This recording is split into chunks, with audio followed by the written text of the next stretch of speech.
Hello friends, आप लोगों का स्वागत है आपके चैनल पे। आज आपको चैप्टर नंबर आई थिंक 7 है, ओ सदानीरा पाठ का आप लोगों को ऑब्जेक्टिव क्वेश्चंस मिलने वाले हैं। ठीक है, तो इस चैप्टर से जितने भी आपके ऑब्जेक्टिव क्वेश्चंस बन रहे हैं वो सारे ऑब्जेक्टिव क्वेश्चंस आपको मिल रहे हैं। ठीक है, तो मैं आपसे रिक्वेस्ट करूँगी कि जिस बच्चे ने भी नहीं अगर ऑब्जेक्टिव क्लियर किया है और जिस बच्चे ने कर भी लिया है तो इसे आप मॉक टेस्ट की तरह समझकर आप खुद से एनालाइज कीजिए कि आपने इस क्वेश्चंस को किया है या नहीं किया है।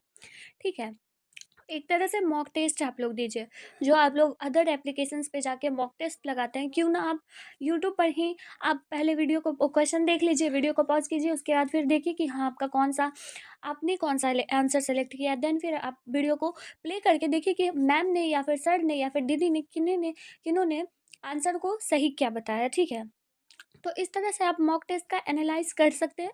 आप कमेंट में या फिर अपने कॉपी पे पेज पे निकाल के देखिए कि आपने कितना सही किया। ठीक है ना, तो इस वीडियो में टोटल 50 क्वेश्चंस मैं दे रही हूँ और आप लोग प्लीज़ इसे थोड़ा सीरियस लेके पढ़िए, क्योंकि आपके एग्ज़ाम में बहुत ही कम टाइम है, बहुत कम टाइम। चलिए, पहला क्वेश्चन स्टार्ट करती हूँ मैं। शिक्षा का उद्देश्य यह होगा कि बच्चे ऐसे पुरुष और महिलाओं के संपर्क में आए जो संस्कृति हो और चरित्र निष् निष्कलुष जिनका निष्कलुष हो। यह किसने कहा है?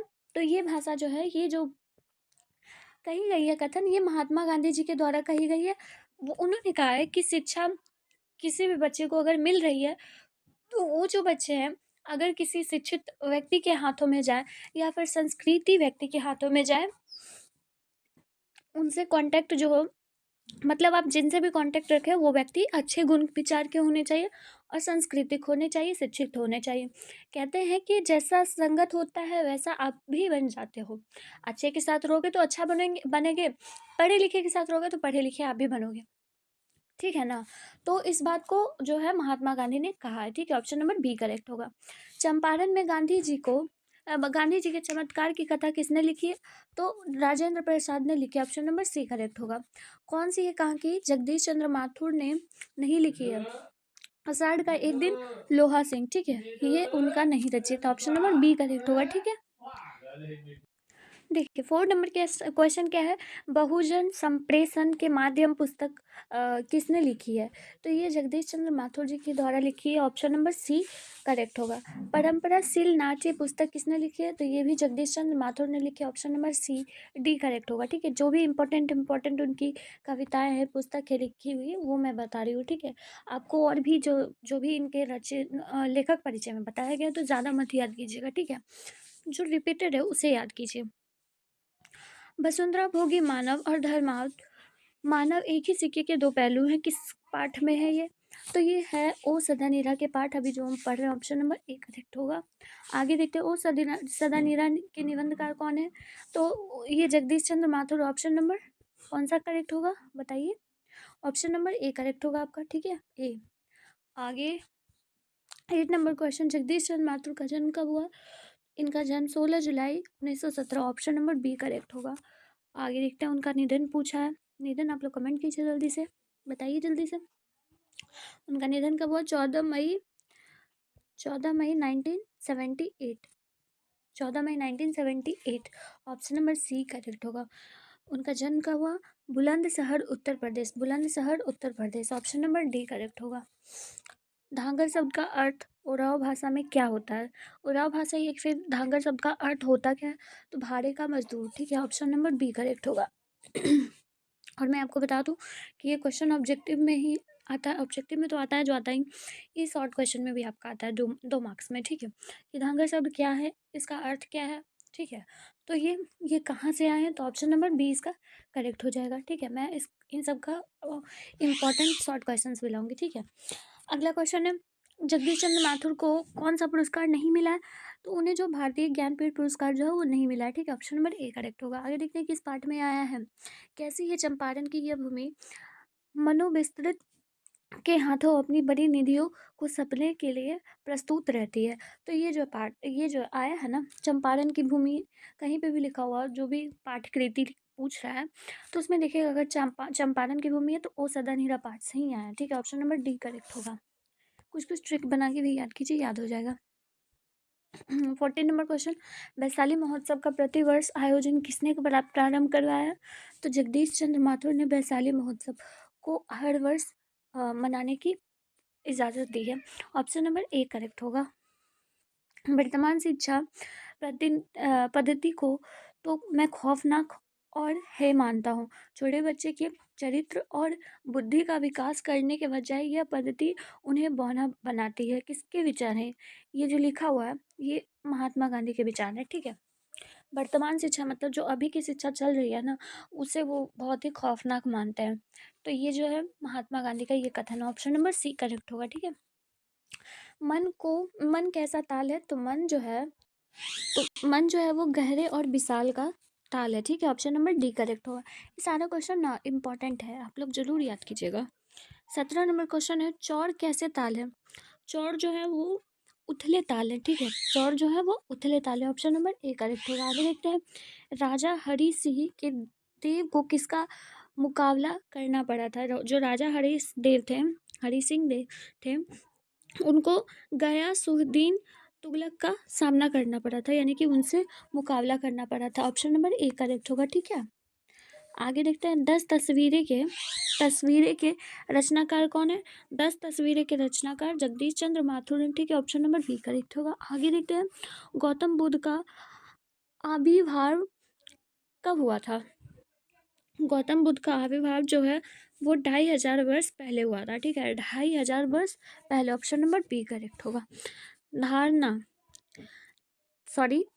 थारन शब्द किस शब्द से विकसित है? थारन शब्द का आप कह सकते हो कि थारन शब्द को और क्या नाम से जानते हैं? तो वो थार नाम से जानते हैं, ठीक है। ऑप्शन नंबर सी करेक्ट होगा। कौन सी कृति माथुर जी की है? इन सब में से कौन सी कृति जो है वो माथुर जी की रचित है? तो ये भोर का तारा जो है ना, वो इन्हीं का लिखा हुआ है, ठीक है। ऑप्शन नंबर डी करेक्ट होगा। गांधी जी चंपारण में कब आए थे? आप लोग कमेंट कीजिएगा, देखते हैं किनका जो है वो जीके क्वेश्चन ज़्यादा इम्पोर्टेंट मतलब स्ट्रॉन्ग है, ठीक है। तो अभी मैं बता देती हूँ, मेरे बताने से पहले आप लोग कमेंट कर दीजिएगा, ठीक है।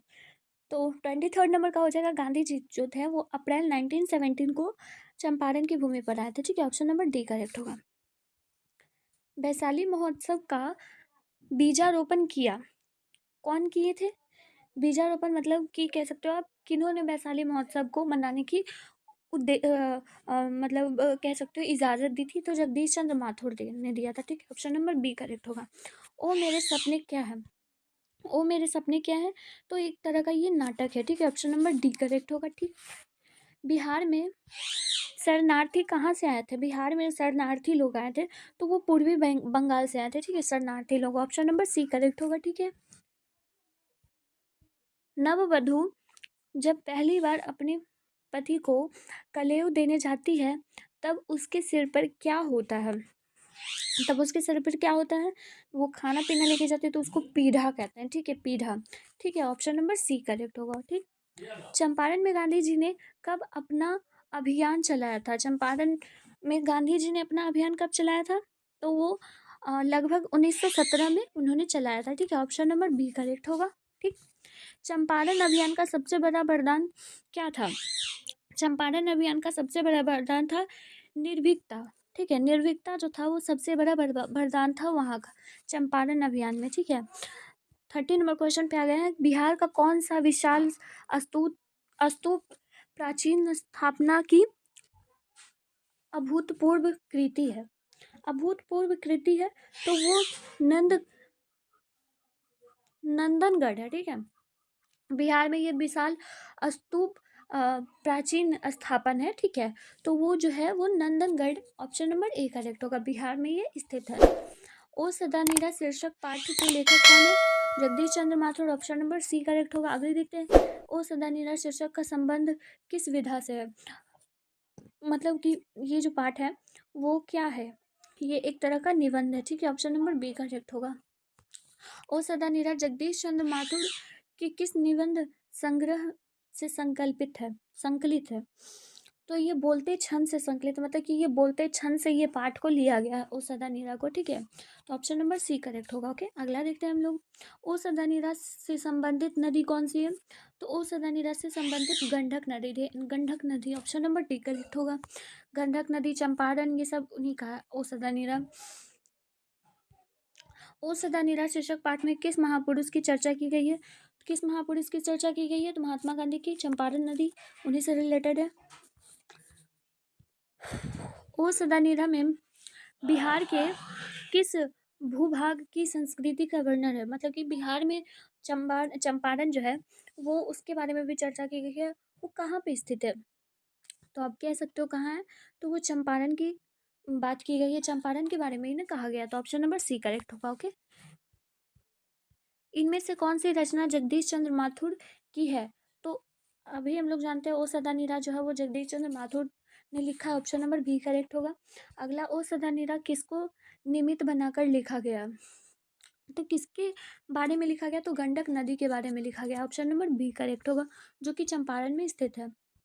कर्नाट वंश के राजा हरि सिंह को किसका मुकाबला करना पड़ा था? अभी हम लोग ने पढ़े थे ये, गयासुद्दीन तुगलक का, ठीक है, ऑप्शन नंबर ए करेक्ट होगा। ठीक, आगे देखते हैं हम लोग। चंपारण में धांगर कहाँ से आया? चंपारण में धांगर जो है वो छोटा नागपुर से आया था, ठीक है, छोटा नागपुर के, ऑप्शन नंबर सी करेक्ट होगा। तीन कठिया प्रथा का संबंध किससे है? तो वो नील से है, ठीक है, तीन कठिया जो है वो नील से इसका संबंधित है। नील की खेती हुआ करती थी, तो जो विदेशी लोग थे ना, ब्रिटिश लोग, वो नहीं करने देते थे, उन्हीं की जो जमीन होती थी उन्हीं में वो लोग भी हिस्सा लेते थे।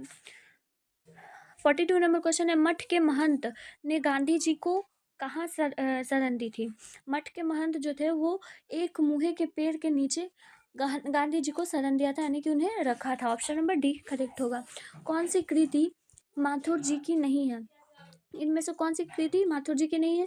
रेशमी टाई, ठीक है, रेशमी tie, option number C correct होगा। पंदी नदी कहाँ तक जाती है? पंदी नदी जो है वो भिखना थोड़ी तक जाती है, ठीक है, भिखना थोड़ी, ऑप्शन नंबर ए करेक्ट होगा। ओके, आगे देखते हैं। बराज कहाँ बन रहा था? बराज जो था वो कहाँ बन रहा था? तो वो भैंसा लोटन में, ठीक है, भैंसा Lotan, option number D correct होगा। ओके, जितना भी ऑब्जेक्टिव था सारा मैं ले आई हूँ इस चैप्टर का। आम्रपाली या अम्पाली ने तथागत को क्या सौंपा था? तो वो तथागत को आम्रवन सौंपा था, ठीक है, आम्रवन, ऑप्शन नंबर बी करेक्ट होगा। ओके, ओ सदा नीरा शीर्षक निबंध में वर्णित मन कैसे ताल है?